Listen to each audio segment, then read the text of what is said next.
Good morning, YouTube fans, I should say. This is Kunal coming again with a new video, and it's been a while since I've touched on the subject, so I want to go back to the science of Ayurveda to give us a red-pilled perspective on health, because red pill is not just for a certain area or a certain aspect of life, but it's a way to see through the matrix that exists all around us in all things and in everybody's mental and intellectual world, basically.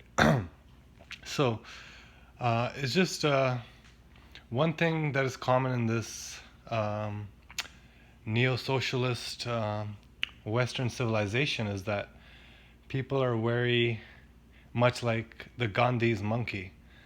Gandhi had 3 monkeys. Each of them had one of their sense organs closed. So Americans are very much like the blind, eyes wide shut monkey who doesn't want to see anything unpleasant. Has very low tolerance, actually, for anything that is unpleasant. So death is the biggest and most taboo thing in the culture. Whereas in other cultures, death is just a normal part of life and not something to dwell over or get your panties in a bunch over, basically. So I was just thinking how the negative parts of life have to do with the body too, and our body has these things called waste products. Shit, piss, and sweat are the 3 main waste products that even science acknowledges. But unfortunately, if you look around, and doctors might be more aware of this, but if you look around in our civilization, especially in the modern society, there's a whole lot of weight suppression going on. People have all kinds of urinary diseases, prostate issues, and so forth, where they cannot pass urine normally, so the urine kind of gets stuck in the body. Same with the shit. The constipation is a very common problem, and it's part of the lifestyle. Actually, it's a normal part of the lifestyle. It's accepted. That, for example, I don't like to go for work until I clear my bowels, and sometimes I get late for work just because I'm too focused on my health instead of my commitments in the world.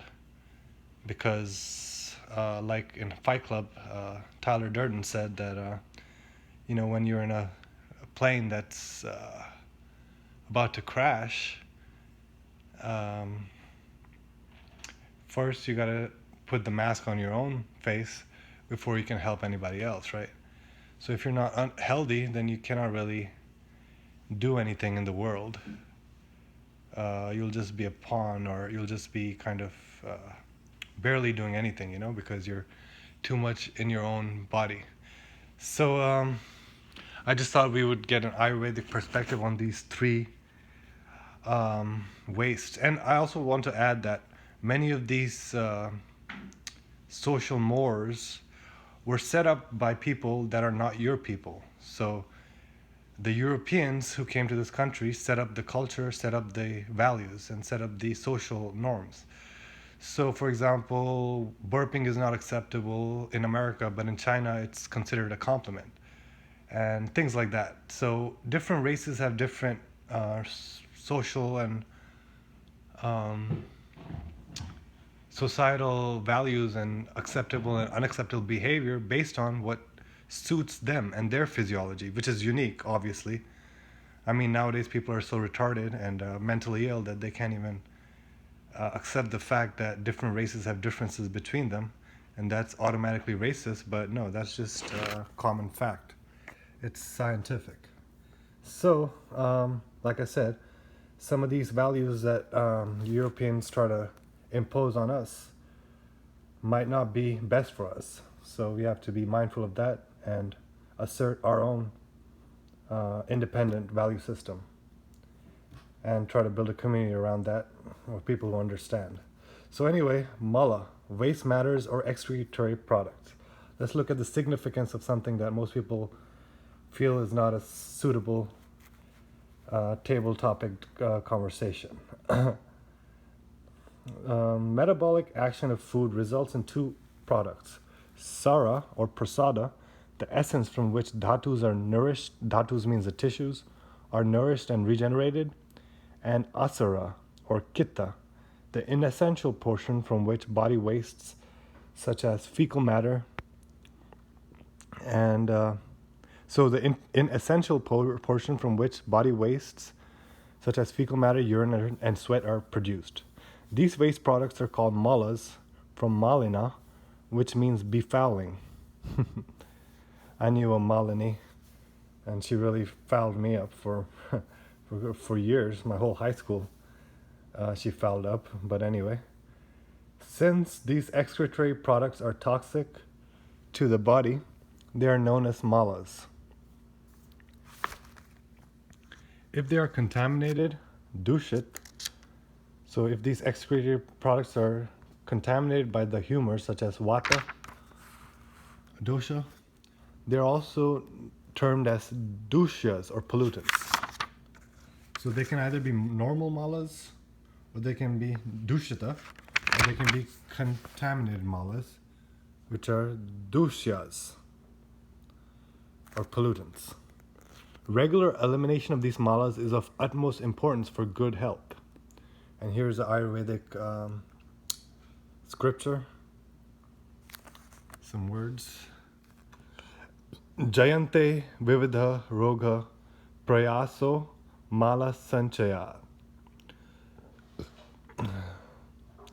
Sarve sameva roganam nidanam kupita mala.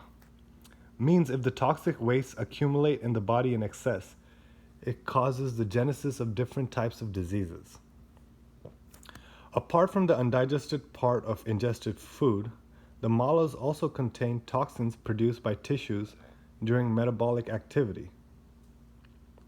Undeveloped, dead and lifeless tissues produced during digestive activity, vitiated pitta, vata, and kapha doshas, other toxins, harmful and useless substances produced in the body.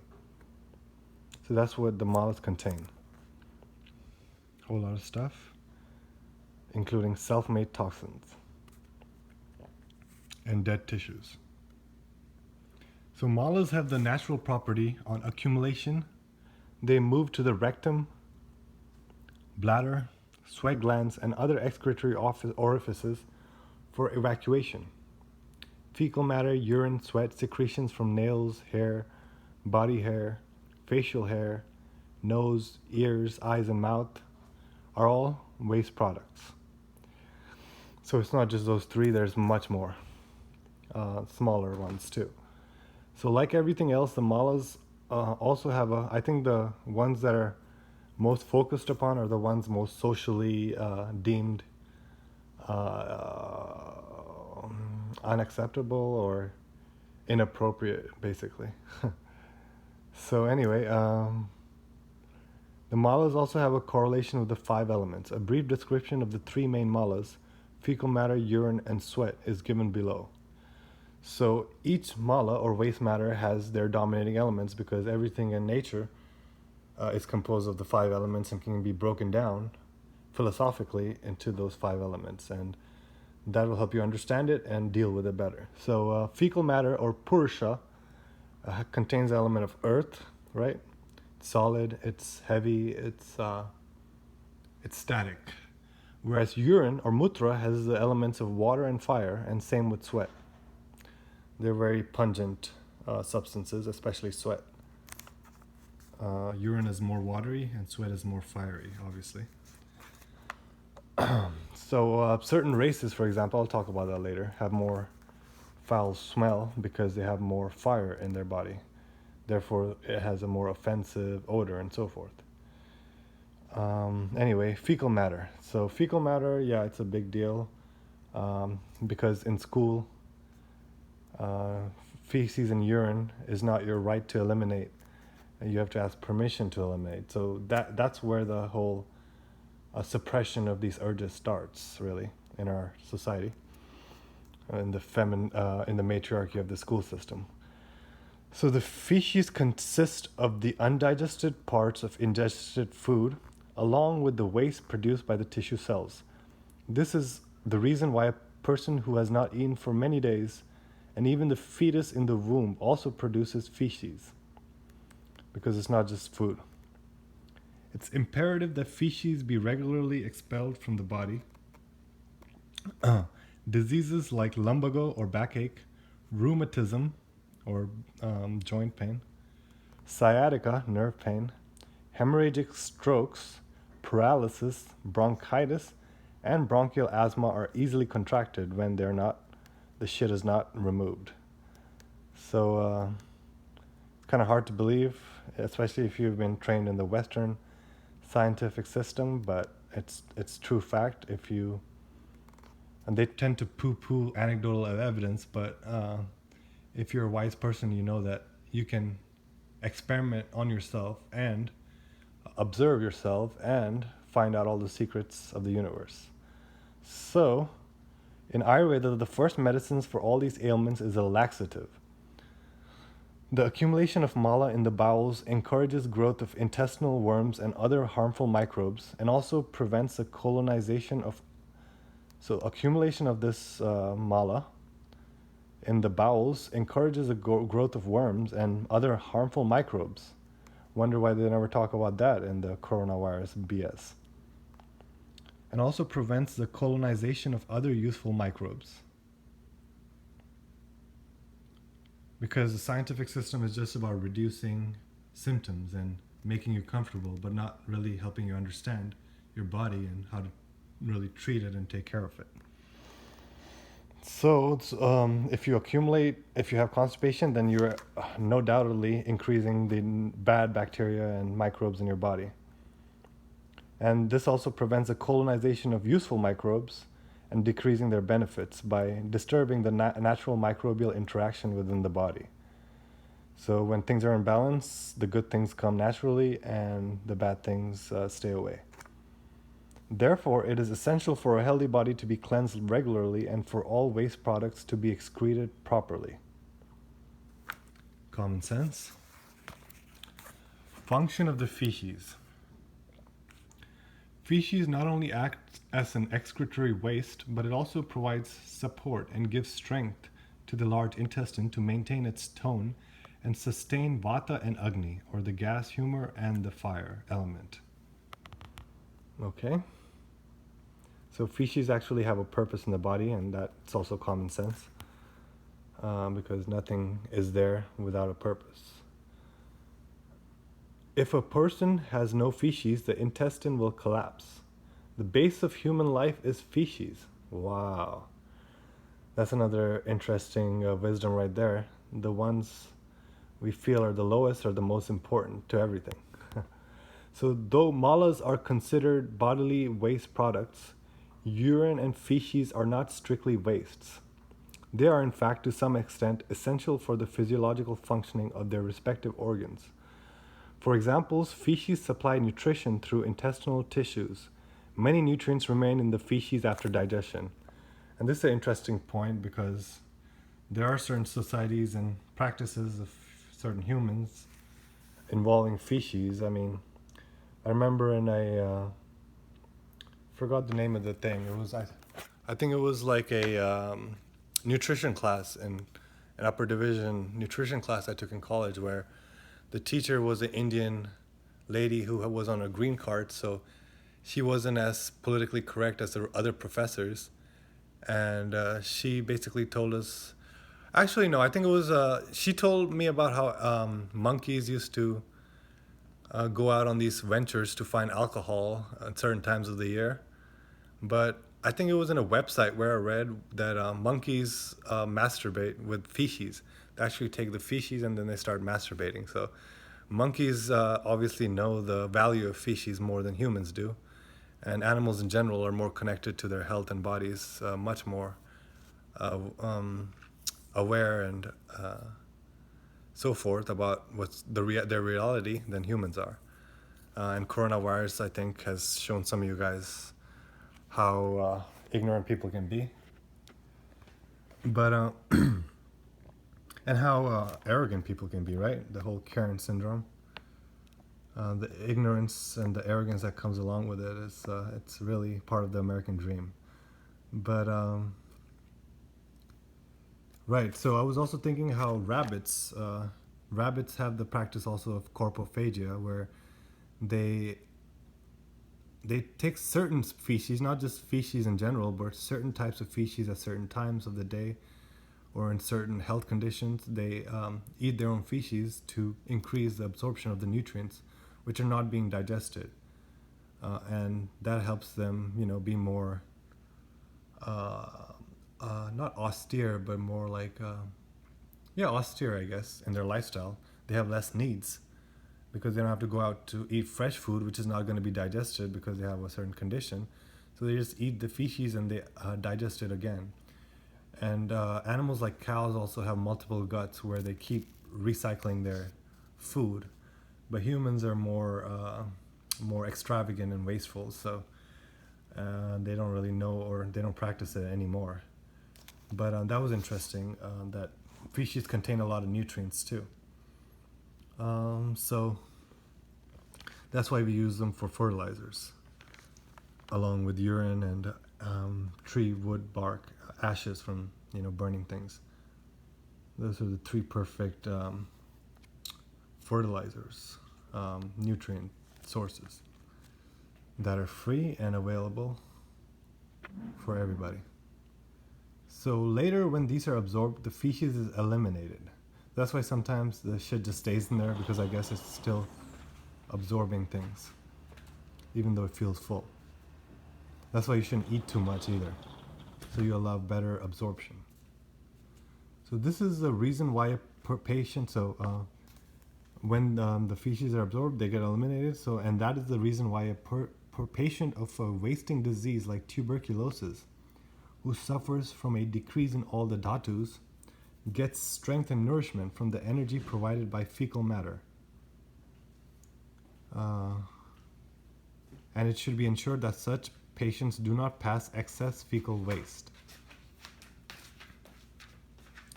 So constipation might actually be good for certain wasting diseases like tuberculosis.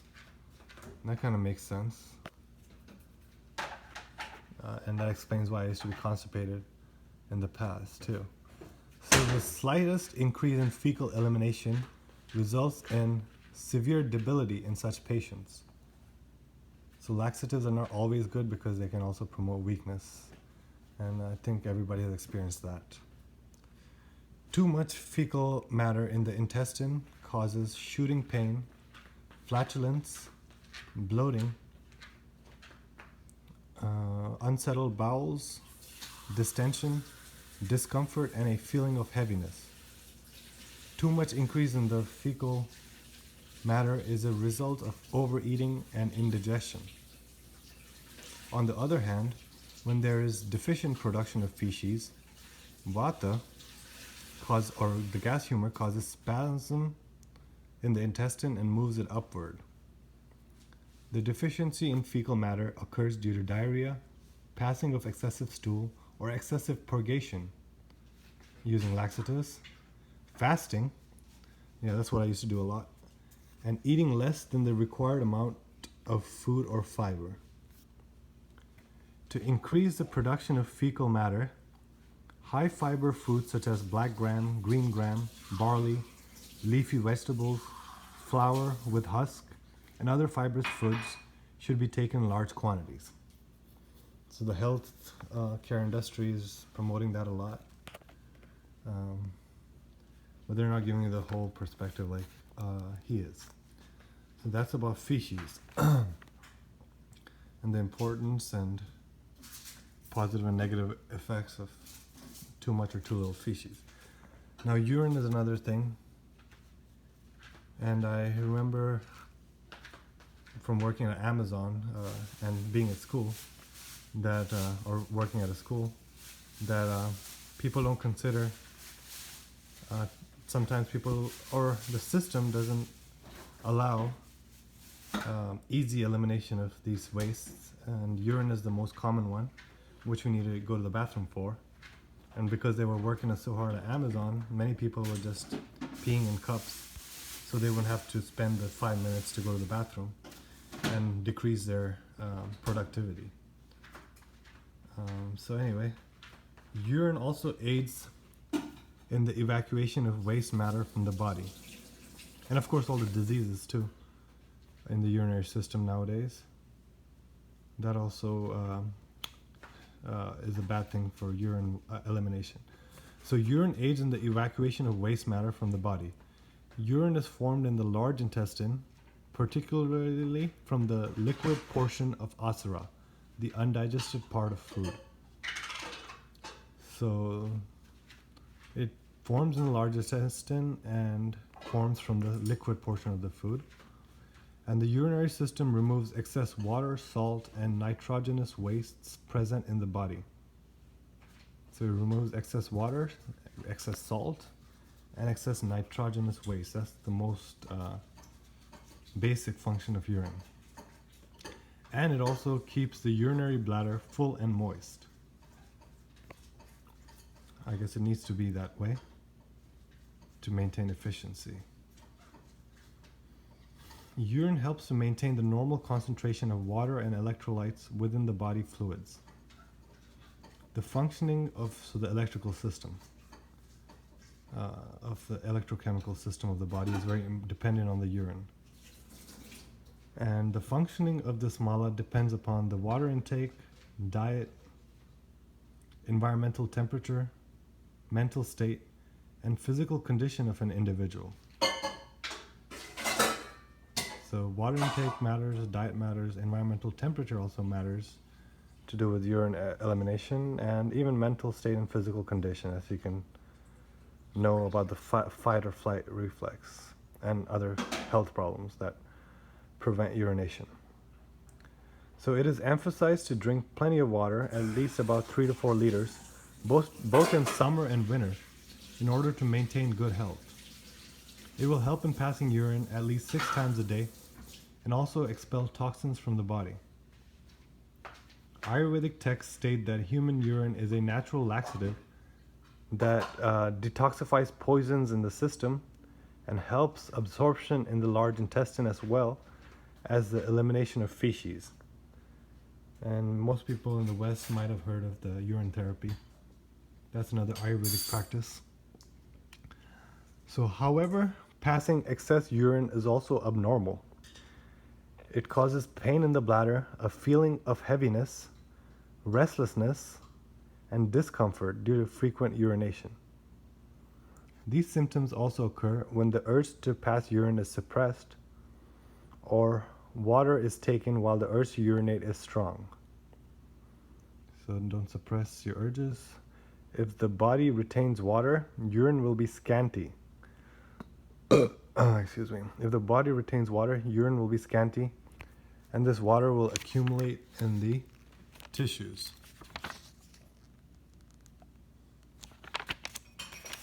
I know many people with this problem. This condition in turn will affect the blood and increase blood pressure. Okay. So maybe the blood pressure has to do with the urine thing, and everybody knows that, even doctors. So a decrease in urine production will also cause prickling pain in the bladder, reduced urine elimination, obstructed urination. All right, I'll be right back.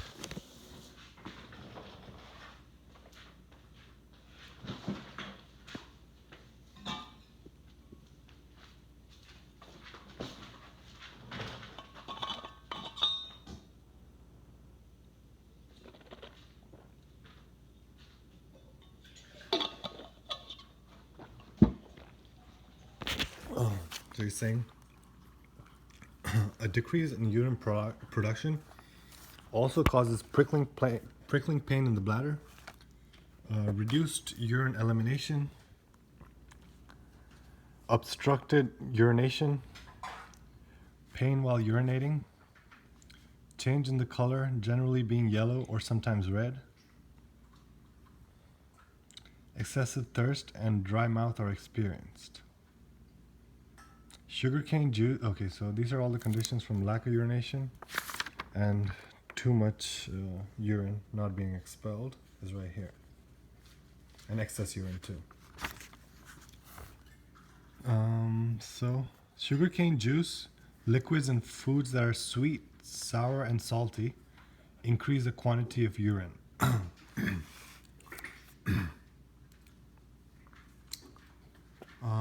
So yeah, urine has many uses, but here they're just talking about the waste aspect of it.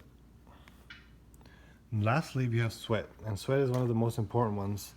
I was seeing how, well, I was reading about how to cure the gas humor, it's good to sweat a lot and remain warm. And sweating actually is good for your health. And everybody knows that. Well, actually, you can kind of imagine why that would be true because you're eliminating toxins. And if you don't do that enough, then that could be a problem. But there's many things nowadays that prevent sweating for social reasons. And I feel that is another racist social norm. In fact, the first time I was sent to the mental hospital, they said that I smelled bad, and that was a reason that I was insane. So anyway, it's a very racist society, as you know, and because black people and Indian people in general have more bile humor than the other races, so they have more offensive odor around them. But the society is set up to squeeze us all together in order to extract economic resources from us, so our health has to suffer in the consequence of that. So anyway, sweat is another, and same with the urine. I see a lot more guys having these urine conditions than women, and I think we all know why from my previous video. So sweat. Sweat is another very important mala or waste material. Sweating is essential to keep the skin healthy and to eliminate waste products from the body. And that's also why blacks and Indians have better skin, because of the sweat nourishes it if it's allowed to run normally. Sweat keeps the skin soft, maintains the flora of the skin pores, and also maintains skin elasticity and tone. It also assists the skin in regulating body temperature so that a constant body temperature is maintained during summer and winter. No wonder people in the West are so dependent on AC, because they don't allow their body to sweat normally and do, just tolerate the excess extremes as the human body is, created to do. So to maintain the constant body temperature is important, but also it's important for the skin quality. Now, excessive heat, exercise, and physical work causes increased sweating. When sweat comes in contact with air, it evaporates, lowering the body temperature. We learned that in our physiology class in a very detailed manner. But in contrast to cooling the body, during winter, the body sweats less and maintains its temperature.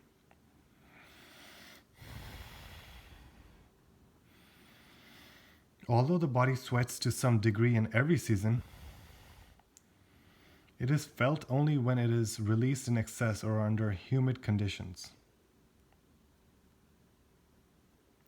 Excessive sweating causes smell and itchy skin. It can cause fungal infection and reduces the natural resistance of the skin. So everything in balance. But reduced sweating, this is more common, I think.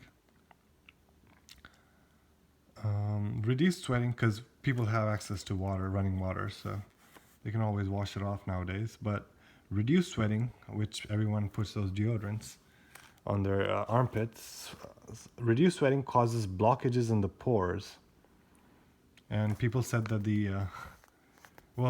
that's how they prevent the sweating, by creating blockage in the pores with those antiperspirants.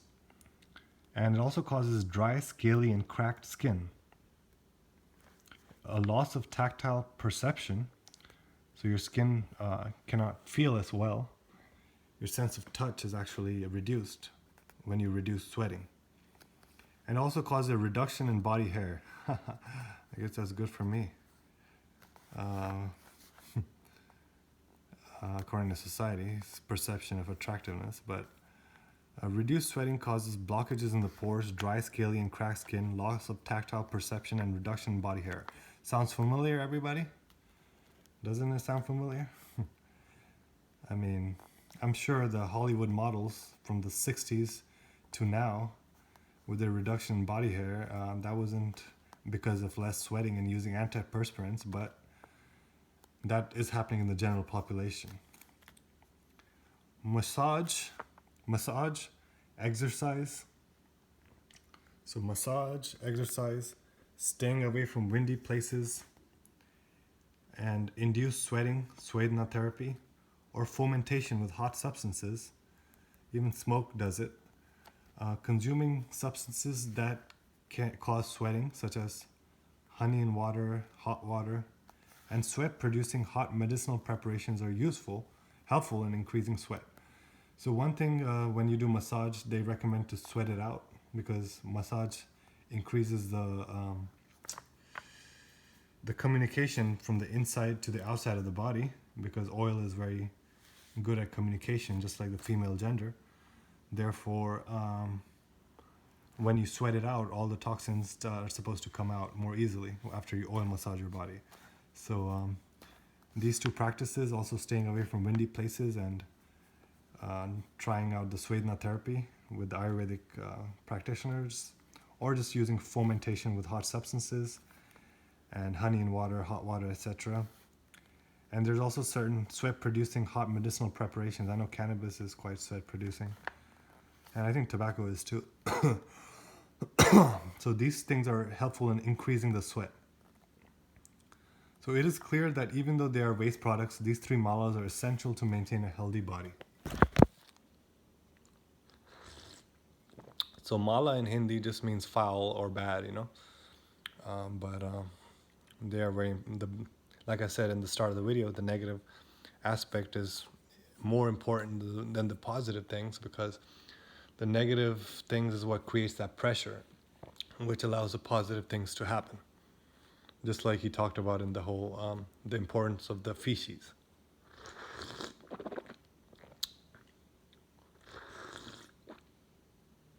I'm currently taking honey and water right now, coincidentally.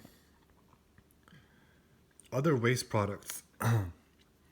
The above statement is also true for all other waste products secreted in the eyes, ears, mouth, nose, and other body parts. So you have to learn how to clean these things, and no one taught you this except for the whole brushing your teeth BS, which is just another way to put toxins in your body, chemical toxins in your body, and make the chemical industry more money. Because herbs are actually much better for brushing your teeth. You chew up the herbs, or even massage your gums with your fingers like they do in India, and that's a much more cleansing therapy, and you actually notice the freshness in your mouth, and it's not a fake freshness from chemicals and perfumes that toothpaste give you, but it actually is a real freshness from the medicinal aspects and the natural. It's just more natural, the natural chemicals and the odorous pungent substances in these herbs, which have antimicrobial effects. They clean the body, they clean the mouth actually. And same for the nose. There's many, I already talked about the many different therapies for cleaning the nose. And there's also eye therapies too. You can put drops and other things in your eyes. And same for your ears. And this should be a daily routine, but people just don't have the knowledge and awareness. So their secretion should be just enough to maintain the required moisture in these organs.